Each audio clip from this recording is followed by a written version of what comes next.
Uncle Doug. Uncle Dan. You know, you know how there's that thing that we have called politics? Yes, I do. That has been just a perennial cavalcade of disappointment. It's been mostly bad news of late. In this country. It turns out this is not the only country. What? I've heard this. So Uncle Mark here has tracked down someone who has what he claims is good news that has happened in politics somewhere in the world. First of all, there are more than a few countries on God's flat Earth. Weird. So we've gone to we've asked a friend from a very rainy one to come join us, and this is kind of a how-to, because this episode will air publicly on the day of the day after the 2018 American midterm elections. Yeah. And we are all currently, as we listen to this, either disappointed or encouraged. Yes. Or more likely just sort of in a daze. Yeah, and we've invited our friend Rudy to talk about some events in Ireland, of all places, that hopefully will give us a little hope. Despite whatever comes out. Welcome, Rudy. Hello, Rudy. Thanks, uncles. It's a pleasure to speak to you guys. It is a pleasure to speak to you all the way across the pond in Ireland, which some really interesting stuff has been happening in Ireland over the past few years. Yeah, we've really, as you guys would say, turned on a dime in a way.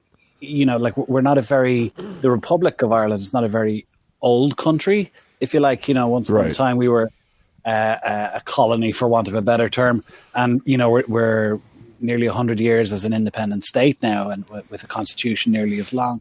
But I know you guys have spoken about a lot as well, the literally seismic, the massive shifts in our society and certainly in laws through referenda that we've had here, same-sex equality marriage referendum in 2015, and this year with repeal of the Eighth Amendment, which basically is paving the way to hopefully free, safe, legal abortion services. And then last week we just got rid of blasphemy. You know, no big deal.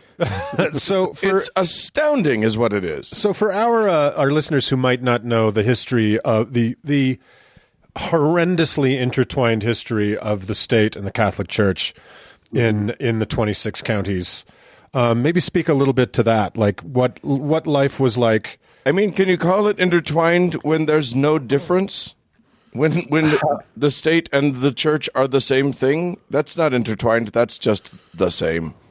Yeah, it kind of was, and you know the senior archbishops here were very much involved in the drafting of the Constitution, and you know stuff where you'd have ministers kneeling to bishops in the 30s and 40s, and that was just the way things were done. That the priests and the clergy in general had massive sway over public opinion, and shame is basically their tool. You know, I can hear the bell in my mind, you know, that we all carry with us in terms of people like me who are kind of culturally Catholic. There's nothing I can do about that.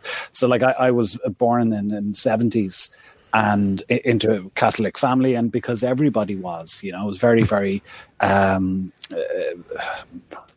what would you say? Everybody was a Catholic. I knew one Protestant growing up, you know. Right. Did you kick his ass?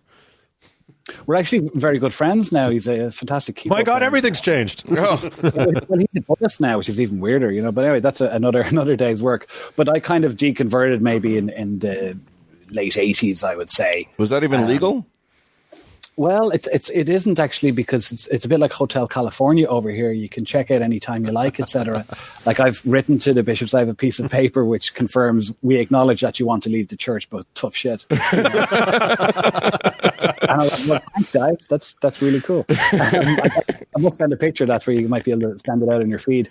And I think the thinking behind that, there was a campaign here called Count Me Out, I think, was arranged. And essentially it was a 4-step guide to leaving the church. And this you write this form letter and boom, and you're gone. You're off the books.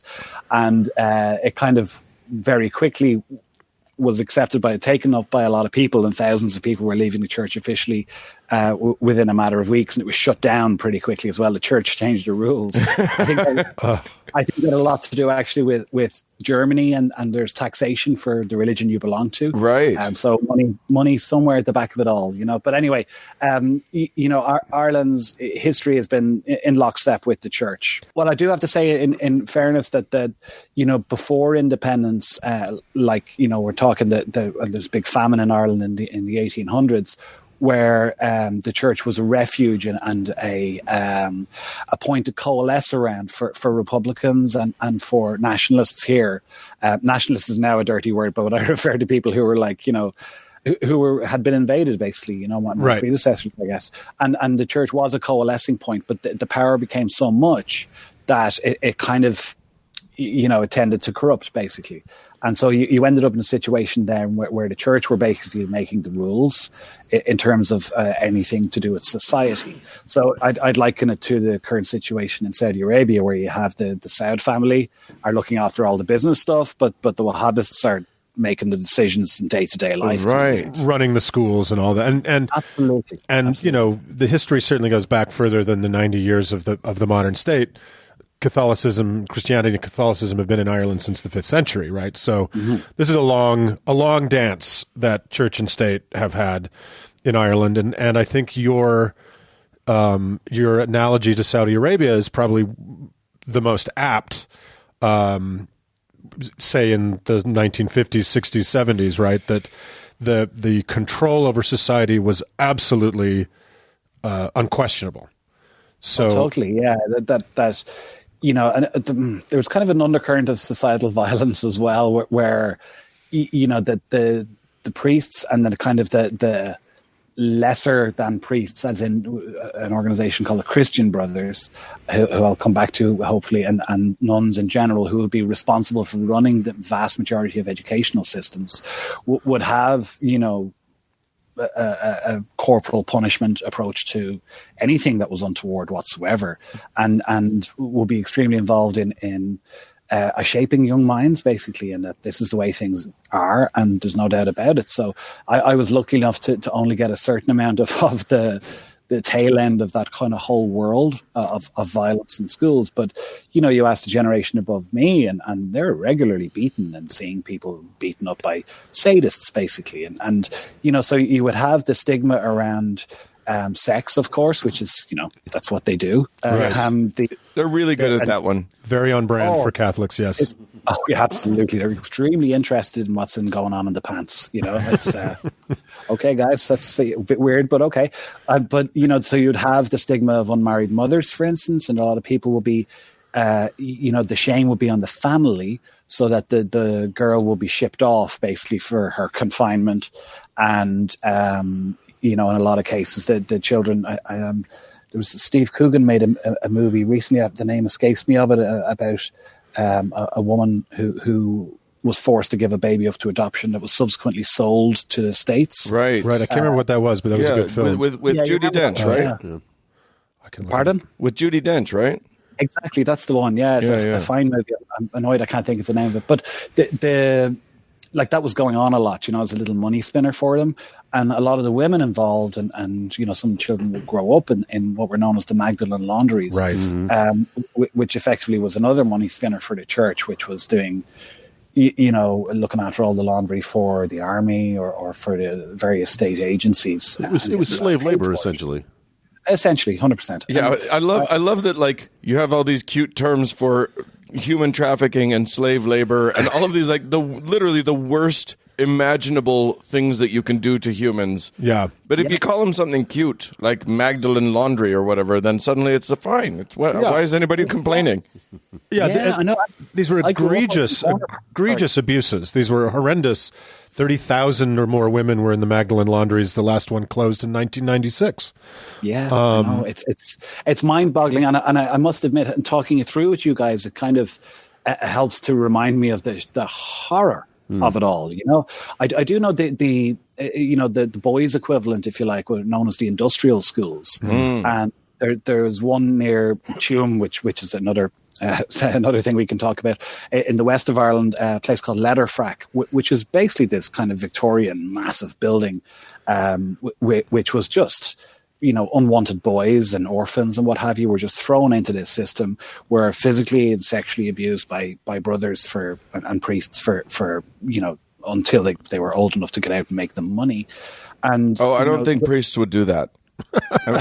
I mean, I haven't read a lot, but I don't think priests would ever do that. I don't pay a lot of attention to the news, but I just don't believe that one bit. Yeah, it sounds a bit fishy, but trust me on it, But an interesting thing, and probably a nice turning point we can make, is that I had occasion to be on taking a break with the family down in Letterfrack. So I'm in Dublin on the east coast, Letterfrack on the west coast. And Ireland's quite a small country. It's only 3 hours drive away. And I made it my business to go visit this place, Letterfrack. And it's this, it's now a technical college, but at the back of this old Victorian building, which is still there and very grim, at the back of it is a little chapel, and at the back of that is a graveyard, which is, maybe half the size of a football field. And there are just, hundreds of graves, a lot of which are unmarked, and they would have written on a boy 4 years old. Yeah. Right. And there's like little toys that people would put there and go to see. And it's just, oh my God, it really brought it home to me, the horror, but at least it was remembered. But as I turned around and walked away, I was walking back to join my family for dinner. At the edge of the grounds of the campus it is now, was a playground. It was like a Saturday afternoon. It was a nice day. And the playground was full of children just playing. And I kind of thought to myself, there it is. That's the new Ireland, So that might have been about 5 years ago. It's a nice little kind of counterpoint, And I guess that where things started to change, it's kind of difficult to say because it's quite a slow change. But I would say we could be talking about the early 80s was where the first real flashpoint politically happened. So, should I go on there? Sure. Yeah. You're doing our job for us. Take us there.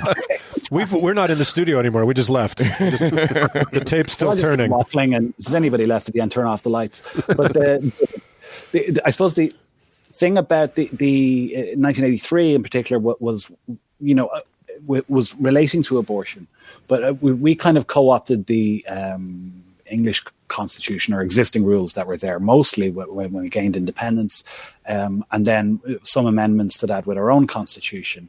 And basically in 1983, it was the powers that be at the Catholic side, including some very powerful politicians, decided that just having abortion being illegal wasn't enough. So they lobbied for and ultimately was voted in what was the Eighth Amendment, which I mentioned earlier on. Yeah. And what that boils down to is it gives the unborn at any stage the equal right to life as the mother or an adult, basically, right. a person.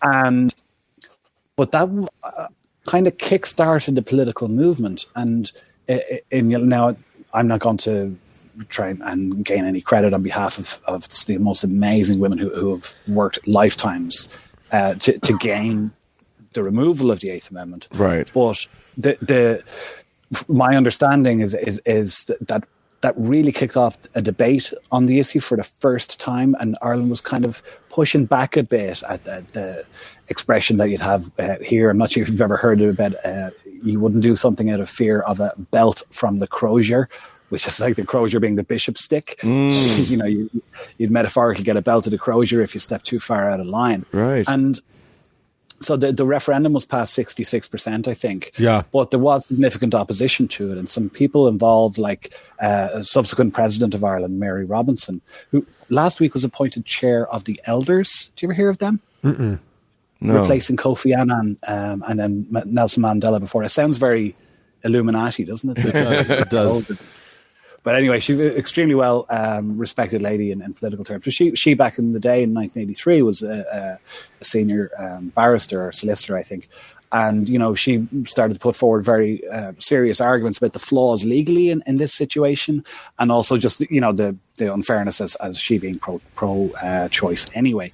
So that kind of was a watershed, though. It was really like battle lines were drawn, and I can remember at the edge of my memory the campaign itself, and it was vicious. It was really nasty, and I can remember an image from the front page of our national newspaper, the Irish Times, where you had this crowd called SPUC, Society for the Prevention Protection of Unborn Children, had this march on our main street with literally hired thugs up front. Right. That just like, and there was that undercurrent of violence. Again, it's there. Well, the Irish know how to march. If you're going to march, we're pretty good at it. And I got involved in a few of them then in the past decade or so. It was really, really powerful and really helpful. Yeah. And the looking at it as a child then and becoming a teenager and kind of turning into an adult myself, and as you grow up, you start to think about these issues on your own. And I'd already left the church, but not for any reasons of, the church being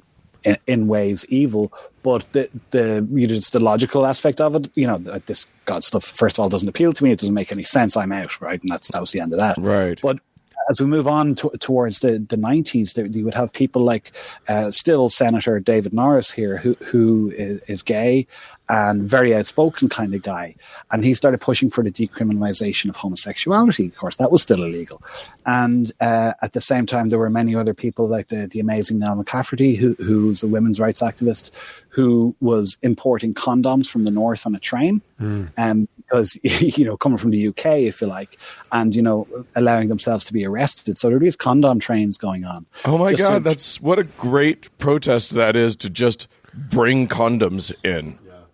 Yeah, it seems so ridiculous, doesn't it? Like, what? It's insane. But, nevertheless, that like, and I you could only buy, when I was of age, let's say, you could only buy condoms in a chemist or a pharmacy, right, or drugstore, right? You'd say, but the before that, you could only get it by prescription from your doctor, only if you're married and only if there's a legitimate health reason for it. Oh my God, that's if there's one thing we can say, it's that letting the Catholics draw out your laws for you, like they have such a great track record on so many of these issues that what could have more legitimacy than a group of people who like are deciding what to do about abortion and contraception. Yeah, because they're making money, who happen to also be making money trafficking unwanted babies. Who also happen to not have sex. Right. Well, not on paper. Yeah, exactly. Who are not supposed to have sex. Right. Well, so let me ask you this, Rudy. So you were born in the 70s. Go back to the 20-year-old Rudy. Can you imagine the Ireland you live in now having been possible? The Eighth Amendment was the real kicker. That was the real big one, the removal of that this year. Yeah. That was even leading up to it. And it was won quite comfortably. Again, similar margin, 67%, I think. Yeah. Yeah, that's huge. And it really is on a two-horse race, So I was kind of gobsmacked that I still am, that was happening. That was the really big one. But what I can see is that there are various things that the government is wresting control back on behalf of the people, in fairness, that taking religion out of schools. And a big thing that happened very recently was the baptism barrier. And what that means is that if your child was baptized into the Catholic faith, you would then have a better, although not guaranteed, right to a school place, primary school place for your child. Oh my God! So in state schools. In state schools, so there's the 93%, I think, even now, of schools in Ireland are nominally Catholic. Now, the thing is, there's almost, the Christian Brothers have since, I mentioned them earlier on, they have since changed their name, basically, and disappeared. I have a story about them that affects me. But there aren't so many nuns, and if there are around, they're well into their 80s at this point. There is no, I suppose, new blood coming through at all, right? Yeah. And so what's happening, or what has happened over the past 20, 30 years is that your average guy like me doesn't need the church, isn't interested in it, is more educated, perhaps even more spiritually educated, perhaps, or maybe spiritually is the wrong word because it sounds like a cop-out, but more kind of, metaphysically perhaps educated. Sure. and people are more open to talk about it and say, okay, well, what's this religion thing all about? And then what kind of really turned public opinion then, if we moved to the early 90s, was the news of all the sexual abuse and cover-ups that had gone on. Yeah. So the Ireland is still divided into parishes. I'm not sure what you call them in Mormon land. An area that the church would control. Yeah, what's the equivalent? A ward here, but it's a stake or a ward. Yeah. So the parish I grew up in, there's a chap a couple of years older than I, who is actually a friend of the family, a guy called Andrew Madden, who was sexually abused by a priest in the area. He had been abusing elsewhere, was moved into our area, abused Andrew and others, and then was moved on. And Andrew suffered very greatly from that experience, and has written a book and is very open about it. That's why I'm naming him there. He's a really, really good guy. And then, so this was happening at home. If you know, everybody started to realize this was actually around the corner. Now, there's a weird generational shift there, because it turns out that our parents' generation kind of knew it was going on, right? Yeah. And this is the part that's quite difficult for people to look inside themselves. And I think this is a healing process that we as a nation have to go through psychologically, is to say the state and the society were kind of complicit in what the church did. There were blind eyes turned, and that line from that movie Spotlight, and say, it takes a village to abuse a child. Yeah, what an interesting turnaround of that notion. Yeah. And so there were cases like this particular one with Father Ivan Payne, and a far more high-profile one with a guy called Father Brendan Smith, who was the devil incarnate, this guy, but was given free rein. And ultimately the church felt it was much more in their interest than the children's interest, of course. So, the story, you've heard it a million times, but it became public knowledge then. And then, hang on, there's a cover-up, and there's paper trails that go nowhere. And then people got angry, because especially the generation of me who are the new adults, going, this is over. It's got to stop, And so that kind of anger built up, and then resentment to the church. And in fairness to Catholics, it was very hurtful for them. Vast majority of Catholics are brilliant people, like vast Mormons. You know what I mean? They're just people. But it was soul destroying for them to have to accept that this was to confront that this is that they had passively or purposefully ignored this and kind of looked past it for all those years. 100%, yeah. And it's like when we were working on the marriage equality referendum 3 years ago, I'm talking to people about it, and I'm saying, why are you voting no? I don't really understand. What's your thinking behind? Oh, well. And they'd give an excuse, which would be, for instance, they'll have priority in adopting children. I said, well, actually, there was a law put into place, which was done about 2 months before the referendum, that removes any kind of concept of sexuality of the parents in terms of adoption. So that's not, whether it's a yes or no, that won't be relevant.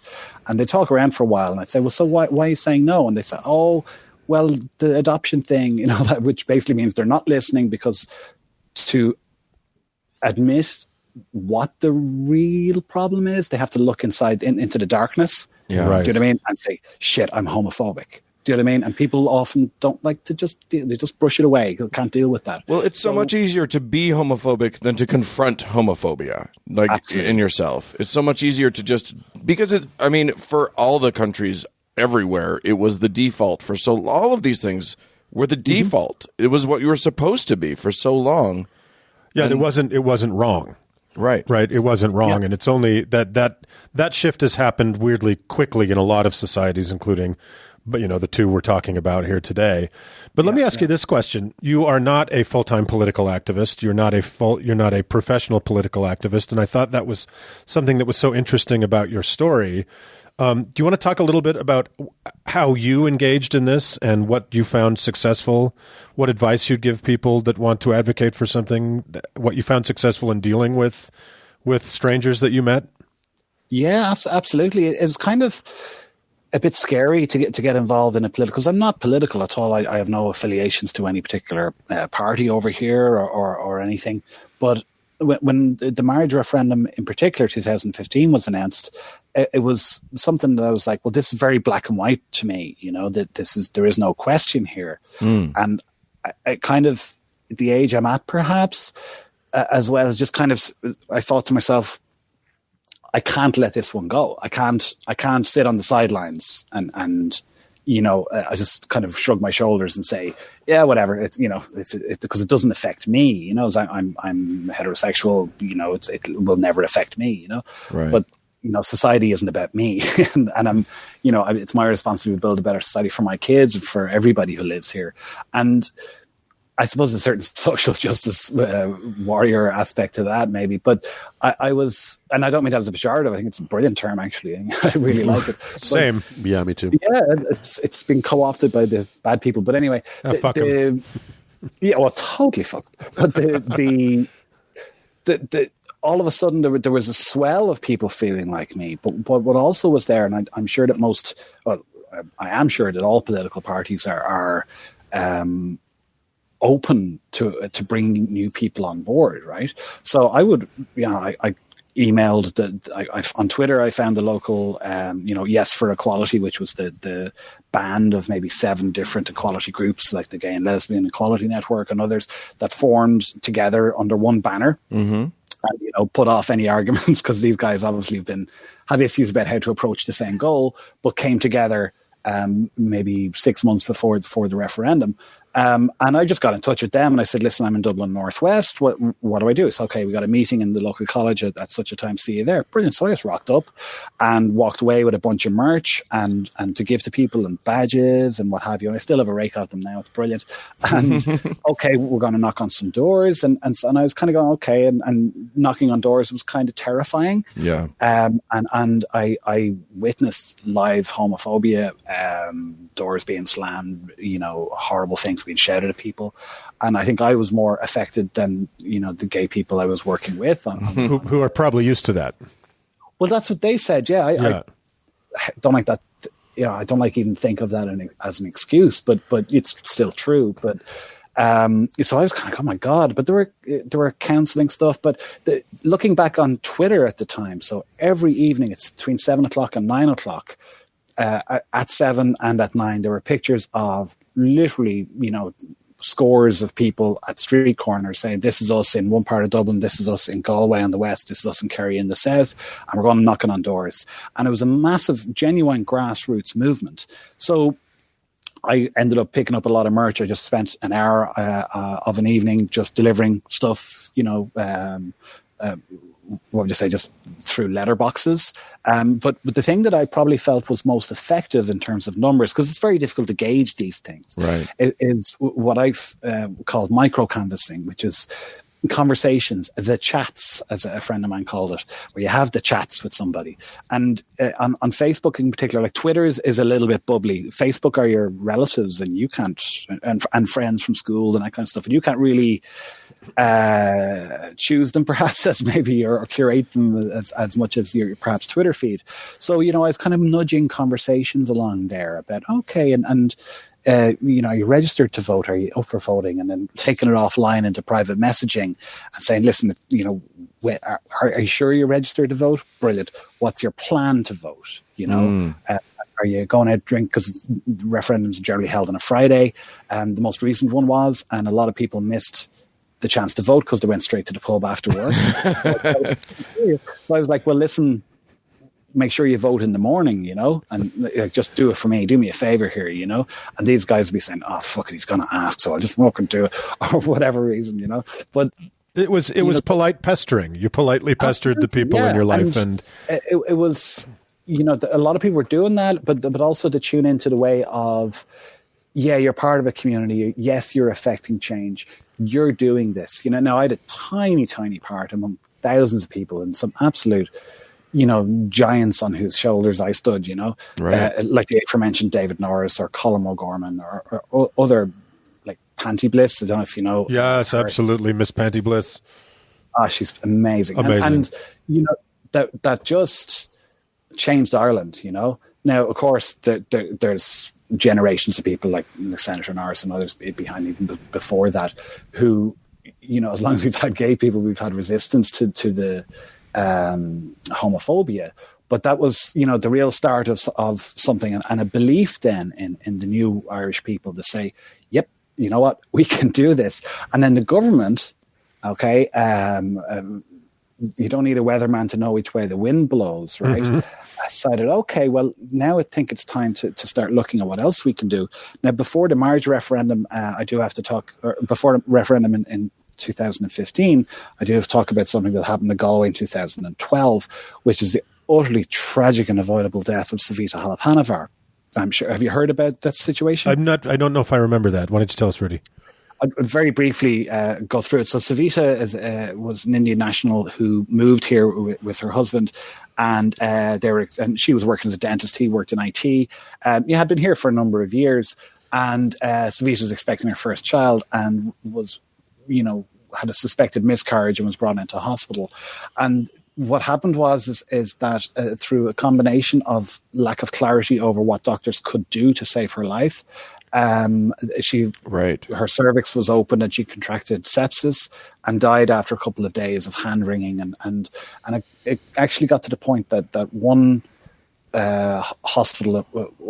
Key point here is that both Savita and Praveen asked to have an abortion. Right. And one of the nurses in question kind of shook her head and said, and this didn't happen like it sounds, but what she said was, no, you can't have an abortion. This is a Catholic country, right? Right. Now, but she said that with sadness and regret rather than smarminess. Rather than go fuck yourself. Right. She was, her hands were legally tied. She would have been held, she could have been held liable for murder.